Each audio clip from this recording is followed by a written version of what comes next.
இனி summer holidays கண்ணு கால் GT ஹாலிடேஸ்க்கு பண்ணு. GT holidays, south India's #1 travel brand. நடுரோட்டில் ஆடிய இளம் பெண், இடுப்பில் இருந்து சிதறிய லட்சங்கள், வாயை பிளந்த பொதுமக்கள்.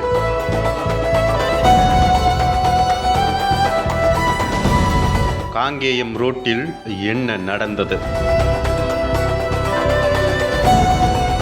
விசாரணையில் சிக்கிய விசித்திரம்.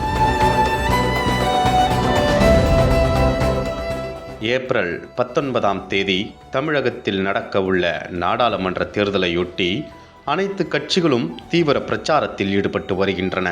இது ஒரு புறம் இருக்க, தேர்தல் தேதி அறிவிக்கப்பட்டாலே தேர்தல் தொடர்பான பல்வேறு நடத்தை விதிகள் அமலுக்கு வந்துவிடும். இந்த நடத்தை விதிகள் தேர்தல் ரிசல்ட் வெளியாகும் வரை அமலில் இருக்கும். முறைகேடுகள் நடைபெறுவதை தடுத்து அமைதியான முறையில் தேர்தல் நடத்துவதற்காகவே இந்த நடத்தை விதிகள் அமல்படுத்தப்பட்டு வருகின்றன. அந்த வகையில் இந்தியாவில் லோக்சபா தேர்தல் தேதி அறிவிக்கப்பட்டது முதல் தேர்தல் நடத்தை விதிகள் அமலுக்கு வந்துவிட்டன. இதன் காரணமாக பல்வேறு இடங்களில் தேர்தல் பறக்கும் படையினர் வாகன சோதனைகளில் ஈடுபட்டு வருகின்றனர். அப்போது ஆவணங்களின்றி எடுத்து செல்லப்படும் பணம் பறிமுதல் செய்யப்பட்டு வருகிறது. இந்நிலையில் கடந்த 28ஆம் தேதி திருப்பூர் மாவட்டம் காங்கேயம் ரோடு அருகே போலீசார் வாகன சோதனையில் ஈடுபட்டுள்ளனர். அப்போது நல்லூர் சர்ச் அருகே நேற்று சுமார் 36 வயது மதிக்கத்தக்க பெண் ஒருவர் போதையில் தடுமாறியபடி நின்றுள்ளார்.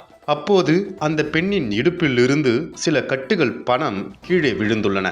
உடனே அந்த பணத்தை எடுத்து மறுபடியும் தனது இடுப்பில் வைத்து சேலையோடு கட்டியுள்ளார். இதனை அந்த வழியாக சென்ற சிலர் பார்த்துள்ளனர். இதனால் சந்தேகமடைந்த பொதுமக்கள் சிலர் அந்த பகுதியில் வாகன சோதனையில் ஈடுபட்டு இருந்த போலீசாருக்கு தகவல் கொடுத்துள்ளனர். தகவலின் பேரில் அங்கு வாகன சோதனையில் ஈடுபட்ட மாநில வரி அலுவலர் குணசேகர், சப் இன்ஸ்பெக்டர் விஜயகுமார் உள்ளிட்ட போலீசார் சம்பவ இடத்திற்கு சென்றுள்ளனர். அப்போது அங்கு போதையில் தள்ளாடிய நிலையில் நின்ற பெண்ணிடம் விசாரணை நடத்தினர். விசாரணையில் அவர் முன்னுக்கு பின் முரணாக பதில் அளித்ததாக கூறப்படுகிறது. இதையடுத்து சந்தேகத்தின் அடிப்படையில் அவரை அதிகாரிகள் சோதனையிட்டனர். அப்போது ஆவணம் ஏதுமின்றி 1,50,000 ரூபாய் பணத்தை அந்த பெண் தனது இடுப்பில் வைத்திருந்தது தெரிய வந்தது. இதனை அடுத்து அதிகாரிகள் அந்த பணத்தை பறிமுதல் செய்தனர். மேலும் பறிமுதல் செய்யப்பட்ட அப்பணத்தை மாநகராட்சி ஆணையர் பவன்குமார் கிரியப்பனவர் முன்னிலையில் உதவி ஆணையாளர் தங்கவேல் ராஜன் கருவூலத்திற்கு அனுப்பி வைத்தார். அதன் பின்னர் மீண்டும் அந்த பெண்ணிடம் விசாரணை நடத்தப்பட்டது. விசாரணையில் அந்த பெண் துறையூர் அருகே உள்ள திருமணூர் பகுதியைச் சேர்ந்த ராஜாவின் மனைவி என்பது தெரிய வந்துள்ளது. சுமார் 36 வயது மதிக்கத்தக்க அந்த பெண்ணின் பெயர் மணிமேகலை என்பதும் தெரிய வந்துள்ளது. மேலும் அந்த பணம் குறித்து விசாரித்த போது கடந்த 5 நாட்களுக்கு முன்பு பண்ணாரி அம்மன் கோயிலுக்கு சென்று பிச்சை எடுத்ததாக கூறியிருக்கிறார். இதனையடுத்து மணிமேகலை போதையில் இருந்த காரணத்தால் அவரை ஆலங்காட்டில் உள்ள காப்பகத்திற்கு போலீசார் அனுப்பி வைத்தனர்.